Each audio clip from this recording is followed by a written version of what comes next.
हमारी हीरोइन का फादर कहता है अब वो बास्टर्ड चाहता क्या है, वो मेरी बेटी को लेटर क्यों लिख रहा है। तो उसका साथी कहता है असल में वो उनको रिप्लाई के लिए प्रेशर कर रहे हैं और अब वो तो उनकी बेइज्जती किए जा रहे हैं कि वो इनके टेंशन के लिए सब कुछ कर रही है। तो ड्यूक कहता है अच्छा ऐसा है तो मेक श्योर करना कोई भी लेटर ज्वेलिन तक न पहुंच सके। तो उसका साथी कहता है जी मैं ऐसे ही करूंगा, मैं सर्वेंट से कहूंगा कि उसकी देखभाल कर ले, उस लेटर को उन तक पहुंचने दे। तो ड्यूक कहता है नहीं, मैं चाहता हूँ कि जैसे ही वो लेटर पहुंचे तुम उसी वक्त उनको जला दो, वो मेरी बेटी तक पहुंच ना पाए। तो तब सीन चेंज होता है और हमें हमारी हीरोइन की मेड दिखा जाती है। वो कहती है माय लेडी वो रैट वो पकड़ा गया। तो हमारी कहती है सच में, और वो तो बड़ी खुश हो गई थी।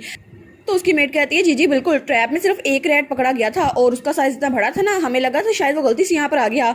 तो हमारी सोचती है चलो अच्छा हुआ, लेकिन मैं इस पूरे वक्त में गार्डन में छुपी रही थी, अब मैं कमरे में वापस जा सकती हूँ। तो तभी वहाँ पे दूसरी मेट आती है। वो कहती है और आपके लिए कुछ लेटर्स आए हैं माय लेडी। वो कहती है क्या लेटर्स? और तब वो लेटर को देखती है। वो कहती है ये लेटर तो अर्ल आर्लो की हाउस होल्ड से आया ना, और वहाँ पे इन्विटेशन था, आपको रोजमेरी की 17 बर्थडे पार्टी में इन्वाइट किया जाता है। वो कहती है क्या? और वो सोचती है अर्ल आर्लो की सबसे छोटी बेटी रोज है ना, बाद में तो वो मेरी बहुत ज़्यादा खिलाफ हो गई थी क्योंकि वो प्रिंसेस के साथ थी, लेकिन अभी मुझे लगता है कि मैं उसके साथ बुरी टर्म्स पे नहीं हूँ, तो मुझे उसके साथ अच्छे ताल्लुकात बनाने चाहिए। और वो कहती है ये पार्टी 3 हफ्तों में है ना। तो वो कहती है मैरिलिन। तो मैरिलिन कहती है जी माय लेडी जो आप हुक्म करें।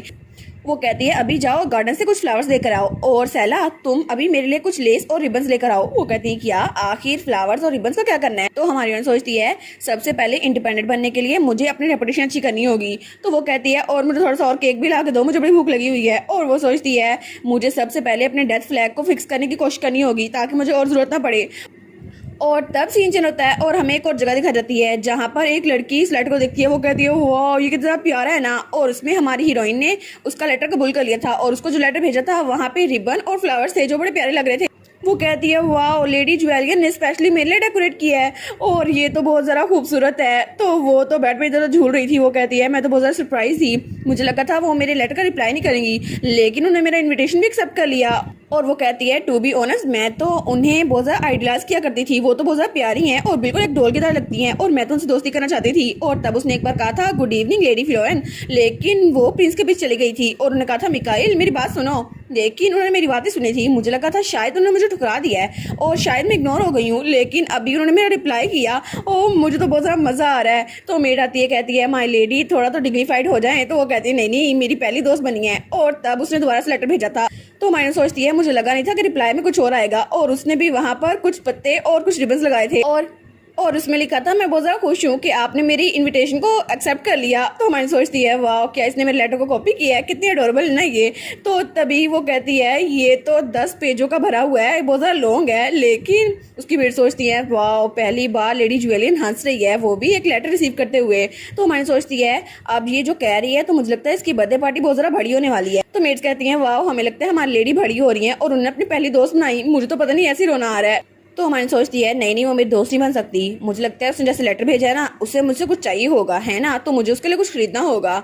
और तभी उस वक्त हाई सोसाइटी में हर कोई उस बारे में बातें कर रहा था। वो कहते हैं क्या तुमने लेडी फ्लोएन का लेटर देखा, उन्होंने उसमें रिबन्स और फ्लावर भेजे थे। तो दूसरी कहती है हाँ हाँ मैंने भी देखा, लेकिन क्या पता वो कोई चाल चल रही हो, और मैंने कभी नहीं सुना कि उन्होंने इंपीरियल बैंक्वेट के अलावा कुछ और बैंक्वेट अटेंड की हो, तो शायद वो यहाँ पर ना आए। और तभी मिकाइल उनकी बातें सुनता है। तो वो कहती है नहीं नहीं अगर आर्लो की बेटी है तो मुझे लगता है वो बहुत ज़्यादा इंटरेस्टिंग होगी, अब वो क्या प्लान कर रही हैं। और तब वो लोग सारी सारी उसके बारे में बातें की जा रही थी कि आजकल तो रिबन्स और फ्लावर का ट्रेंड बहुत ज़्यादा बढ़ रहा है, मुझे लगता है कि ये लेडी ज्वेलियन की वजह से हुआ है। तो मिकाइल वो अपनी मुट्ठी बंद करता है, वो सोचता है ज्वेलियन अब मुझे पता चला कि आर्लो के हाउस होल्ड में जा रही है ना, तो मैं भी वहां पर जाऊंगा। और तब वो अपने घर पहुंच गया था। तो बटलर आता कहता है वेलकम बैक सर। तो वो कहता है ठीक है अभी जाओ और आर्लो को एक लेटर भेजो कि मैं उनकी पार्टी अटेंड करूंगा। तो बटलर कहता है जी मास्टर। और तब वो कहता है और हाँ क्या कोई और लेटर नहीं आया मेरी तरफ। तो वो कहता है नहीं सर और कोई लेटर नहीं आया, लेकिन आप कोई लेटर एक्सपेक्ट कर रहे थे। तो वो कहता है नहीं चले जाओ यहाँ से। और तब बटर कहता है जी जी मैं चला जाता हूँ। और उसके जाने के बाद वो बड़ा गुस्से में आ गया था। वो कहता है आखिर वो ऐसे कैसे खेल सकती है मेरे साथ, वो मेरे लेटर का जवाब नहीं दे रही। और तभी वो कप नीचे फेंकता है और वो तो बहुत ज़्यादा गुस्से में हुआ था। वो कहता है उसकी हिम्मत कैसे हुई मुझे इग्नोर करने की, मैं तुम्हें इस बात पर मजबूर कर दूंगा कि तुम इस बात के लिए पछताओ ज्वेलियन, तुम मुझे इग्नोर कैसे कर सकती हो। और उसके बाद सीन चेंज होता है और हमें बाजार का सीन दिखा रहता है और हमारी सोचती है ये कितना बड़ा मसला है ना, अब वो मुझे बर्थडे पे बुला रही है तो मुझे ऐसे ही कोई प्रेजेंट पिक नहीं करना चाहिए, मैं खुद जाकर देखूंगी। और तब सब लोग उसे देख रहे थे। तो हमारी कहती है अब इनको क्या हुआ, लेकिन तभी उसके पीछे तो पूरी फोर्स थी जो उसके गार्ड्स की थी। वो कहती है पता नहीं डैड ने मेरे साथ इतने सारा लोग क्यों भेज दिए। और तब उसका फादर कहता है मैं तुम्हें अकेले कभी भी नहीं जाने दूंगा, अपने साथ कोई स्कॉट नाइट लेकर जाओ। वो कहती है एक नाइट का था ना, लेकिन ये पूरा का पूरा झुंड क्यों आ गया, मुझ पर तो प्रेशर फील हो रहा है और ये 12 है सारे। और वो तो हमारी हीरोइन को प्रोटेक्ट कर रहे थे और हर कोई इसके बारे में बातें कर रहा था। तभी हमारी हीरोइन को एक वर्कशॉप दिखती है। वो कहती है वाओ ये वही वर्कशॉप है जहाँ मुझे जाना था। तो उसका कजन जो कि गार्ड था वो कहता है जुवेलियन तुम श्योर हो ना, तुम्हें यहीं पर जाना है। वो कहती है सर ग्रैंडलाइन जरा आप तमीज से बात करें, अभी आप मेरे कजन नहीं है, अभी आप गार्ड हैं। तो वो कहती है हाँ बिल्कुल मुझे यहीं पे जाना था। तो तब उस शॉप के अंदर चल जाती है। वो कहता है लेकिन जरा देखे सही, इसके साथ इतनी ज़्यादा शानदार शॉप है, आप इसमें क्यों जा रही हैं। तो तब वो अंदर आती है और वहाँ पर बहुत ज़्यादा पुरानी पुरानी चीज़ें पड़ी हुई थी। तो वहाँ पर जो लड़का बैठा हुआ था जो चीज़ें बना रहा था वो बहुत ज़्यादा उदास बैठा हुआ था। वो कहता है मुझे माफ़ कीजिएगा लेकिन अभी मेरी हालत ठीक नहीं है, तो मुझे लगता है कि आप जिस फैमिली से आई हैं ना, आपके लिए साथ वाली शॉप ज़रा अच्छी रहेगी। तो तब अपनी अम्ब्रेला अपने कज़न को पकड़ाती है। तो वो कहता है माय लेडी हमें कहीं और जाना चाहिए। तो वो कहती है नहीं मुझे यहीं पर आना था। इयोन फ्योडोर मैं तुम्हारे पास ही आई हूँ, मैं चाहती हूँ कि तुम मेरे लिए कुछ बनाओ। और वो तो योन को उस वक्त की एंजल लग रही थी, वो उसको घूरी जा था। वो कहता है वाह आप तो बहुत ज़्यादा प्यारी लग रही हैं। वो कहता है लेकिन मैं ही क्यों, आप किसी और के पास भी तो जा सकती हैं ना। वो कहती है नहीं नहीं जो मुझे चाहिए वो सिर्फ तुम बना सकते हो। वो कहता है नहीं नहीं प्लीज़ आप वापस चल जाए, मैं इस हालत में नहीं हूँ कुछ बना सकूँ। तो तब वो उठ के जाने लगता है। तो हमारी कहती है मुझे तुम पे यकीन है। तो वो कहता है क्या आपको मुझ पर यकीन है। तो हमारी कहती है हाँ बिल्कुल। और फिर उस वाले कहती है अगर ये तुम हो तो मुझे यकीन है कि तुम वो चीज़ बना दोगे जो कोई और नहीं बना सकता। और तब उस गेट की तो एंजल नाच रहे थे और वो एंजल कहते हैं हमें आप पे यकीन है, हमें आप पे यकीन है। और वो सोचती है क्योंकि फ्यूचर में ये तो एम्पायर का सबसे बेस्ट क्राफ्टमैन बनने वाला है, तो इसलिए मैं इसका फायदा उठाने वाली हूँ। तो तब उसकी आंखों में आंसू आ गए थे। वो कहता है मुझे माफ कीजिएगा मेरी आंखों में डस्ट चली गई है।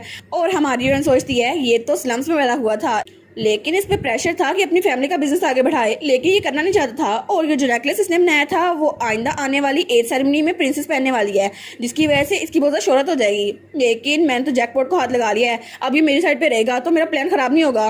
तो वो कहता है ठीक है आप मुझे बताइए आपको कौन सी चीज़ चाहिए, आप किस तरह की चीज़ बनाना चाहती हैं। तो मन कहती है ओ माई गॉड ऑफ कोर्स। और वो सोचती है क्या सच में अब मुझे मास्टरपीस मिलने वाला है। और तब उसको डिटेल बता देती है। और उसके बाद सीन रहता है और हमें ड्यूक का महल दिखा रहता है। तो वहाँ पर उसका एक एडवाइजर आता है। वो कहता है माय लॉर्ड हमने सारे के सारे सूटर जो लेडी ज्वेलियन के लिए थे उनकी लिस्ट कंप्लीट कर ली है। तो वो कहता है अच्छा। और तब उस लिस्ट को देखता है। वो कहता है आखिर इसका नाम यहाँ पर क्यों है। और वो मैक्सिमिलियन का नाम था जो कि हमारा हीरो था। वो कहता है डायरेक्ट इस नाम को रिमूव करो। और तभी तो बात बता सक होती है। तो तभी वहाँ पे कोई आता है कहता है माय लॉर्ड। तो वो कहता है हाँ अब क्या हुआ। तो तब वो कहता है एम्पर की तरफ से एक मैसेंजर आया है, उन्होंने स्पेशली आपको पहले से बुलाया है तो आपको जल्दी जाना होगा। तो वो कहता है अच्छा ठीक है। और उसके बाद दोबारा सीन चलता है और हमें हमारी ज्वेलरी दिखा जाती है। वो सोचती है मैंने मेकअप और न्यू इंक भी खरीद ली, लेकिन मैंने पिछली बार बहुत सारी चीज़ें नहीं खरीदी थी क्योंकि फादर मुझे देख रहे थे। और अभी भी ये सारे के सारे तो बिल्कुल डॉग की तरह मेरे पीछा कर रहे हैं, मुझे लग रहा है कि मैं बहुत ज़्यादा अनकंफर्टेबल हूँ। तभी वहाँ पर आती है तो वहाँ पर एक चीज़ से बड़ी प्यारी लगती है। वो कहती है वाओ ये तो बहुत ज़्यादा नीट और क्लीन है और ये तो मेरे फादर के बहुत ज़्यादा सूट करेगी ना, और मुझे इसे लेना चाहिए क्योंकि ये फादर भी सूट करेगी है ना। तो वो कहती है ठीक है मैं उनको ये दूंगी और वापस मैं उनको पेंडेंट भी वापस दे दूंगी, मैं तो जीनियस हूँ ना। तो तब वो दुकानदार से कहती है मैं ये लेना चाहती हूँ। तो दुकानदार कहती है ठीक है मैं आपको पैक कर देती हूँ। तो तभी वहाँ पर कोई आता है। वो कहता है देखो सही आज हमारे पास कौन आया, क्या ये लेडी फ्लोयन नहीं है। और वो तो बस घुर के उसको देख रहा था। तो हमारी कहती है क्या रेडियन ये यहाँ पर क्या कर रहा है। और तब वो बताती है ये मिकाइल का कज़न है उसकी माँ की साइड से, और ये तो गोसिप फैलाने में बहुत ज़्यादा आगे है, और इसका दूसरा नाम सरपेंट टंग है जिसकी वजह से इसकी जुबान से निकली हुई बात हर कहीं फैल जाती है। तो वो कहती है हाँ बहुत दिनों बाद मिले सर रॉयल। और वो सोचती है ये बेसिक मैनर है ना कि अपने कज़न के एक्स को रिकॉग्नाइज नहीं करना, ये मुझसे बात क्यों कर रहा है। तो वो कहता है सर रोडियल प्लीज़ आप मुझे मेरे नाम से बुलाएं, इसका ये मतलब नहीं है कि आपने मिकाइल से ब्रेकअप कर लिया तो मेरा भी दिल टूटे। और तब उसका हाथ पकड़ता है और कहता है प्लीज़ मुझे रेडियन कहिए। वो कहता है माय ब्यूटीफुल लेडी। तो हमारी सोचती है ये आखिर ऐसा क्यों कर रहा है। और वो तो बहुत ज़्यादा घूर के उसको देखती है। वो सोचती है ये कितना ज़्यादा रूड है ना, मैं इसको कुछ कह नहीं रही तो ये मुझसे कोई रिएक्शन चाहता है। तो तब उसका हाथ छुड़वा लेती है और कहती है मुझे माफ़ कीजिएगा लेकिन मुझे कहीं और भी जाना है तो प्लीज़ एक्सक्यूज़ मी। तो तब वो कहता है क्या कुछ गलत हुआ है, मुझे लगता है आप मुझसे भाग रही हैं। लेकिन हमारी हीरोइन कहती है मैं जा रही हूँ। और तभी इसका गार्ड उन दोनों के दरमियान आ जाता है। तभी हमारी हीरोइन अपना गिफ्ट उठाती है तो उसकी नज़र उस पर पड़ती है। तो तभी वो स्माइल करता है। वो कहता है अच्छा। तो तभी वो लोग वहाँ सारे के सारे चले गए थे। तो वो सोचता है सच में इसके ब्रेकअप को कुछ ही दिन हुए हैं तो अब ये किसी और के लिए कफलिंग्स खरीद रही है। मुझे लगता है ये खबर बहुत ज्यादा चटपटी होने वाली है। तो आखिर जब मिकाइल को पता चलेगा वो इस पे कैसे रिएक्ट करेगा, मुझे तो बड़ा मजा आने वाला है। और इसी के साथ ये वाला पार्ट यहीं पर ख़त्म। तो आप लोग बताइएगा आप लोग को ये पार्ट कैसा लगा, और वीडियो को लाइक और चैनल को सब्सक्राइब लाजमी कीजिएगा। बाकी वीडियोस का लिंक भी स्क्रीन पर नज़र आ रहा होगा तो काइंडली उनको भी चेकआउट कर ले। और thank you so much for watching my videos. Stay safe, bye bye.